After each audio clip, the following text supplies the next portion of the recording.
আমি কি এই বাড়ির চাকরানী? রাগে কাঁপতে কাঁপতে বলল মেঘলা। সকাল থেকে রান্না, বাসন ধোয়া, ঘর পরিষ্কার, সব কাজ করতে করতে হাঁপিয়ে উঠেছিল সে। তার মনে হতো শাশুড়ি শুধু আদেশই করে, আর স্বামী রাহুল কিছুই দেখে না।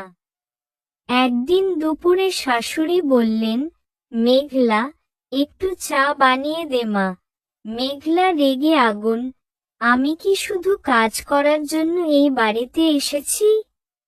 আপনার কাজ আপনি করেন। কথা কাটাকাটি বাড়তে বাড়তে বড় ঝগড়া হয়ে গেল। রাহুল অফিস থেকে ফিরে সব শুনে শান্তভাবে বলল, মেঘলা, সংসারে সবাই একটু একটু কাজ করে। মা বয়স্ক মানুষ, কিন্তু মেঘলা শুনল না। তুমি সব সময় তোমার মায়ের পক্ষ নাও। আমি আর এই বাড়িতে থাকব না। সেই রাতেই কাপড় গুছিয়ে বাপের বাড়ি চলে গেল সে। কয়েকদিন পর রাগের মাথায় স্বামীকে ডিভোর্স দিয়ে দিল। ডিভোর্সের পর প্রথম কিছুদিন খুব ভালোই লাগছিল মেঘলার। কোনো কাজ নেই, কোনো চাপ নেই। কিন্তু ধীরে ধীরে বাস্তবতা বদলাতে লাগলো। বাপের বাড়িতেও তো সংসার আছে।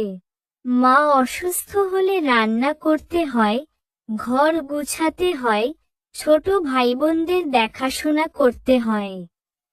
একদিন ক্লান্ত হয়ে বসেছিল মেঘলা। তখন তার মা বললেন, মা, সংসার মানে শুধু নিজের সুখ না, একটু মানিয়ে নেওয়া, একটু দায়িত্ব। এটাই জীবন। কথাটা মেঘলার মনে গিয়ে লাগলো।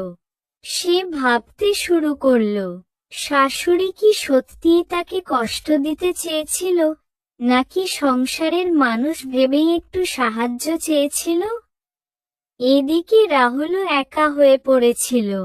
নিজের হাতে রান্না করা, মায়ের ওষুধ দেওয়া, অফিস সামলানো, সব মিলিয়ে তার জীবন এলোমেলো।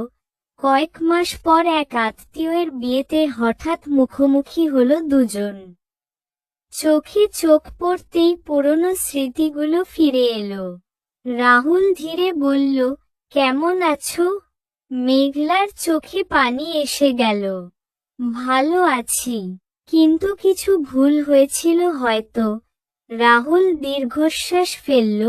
রাগের সিদ্ধান্ত অনেক কিছু ভেঙে দেয়। সেদিন বাড়ি ফিরে মেঘলা অনেক কাঁদল।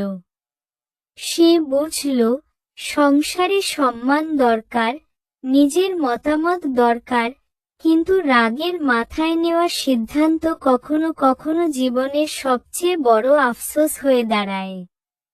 গল্পের শিক্ষা, সংসারে কাজ শুধু শাশুড়ির না, শুধু বউয়েরও না, বোঝাপড়া, সম্মান আর কথা বলে সমস্যার সমাধান করাই সবচেয়ে জরুরি।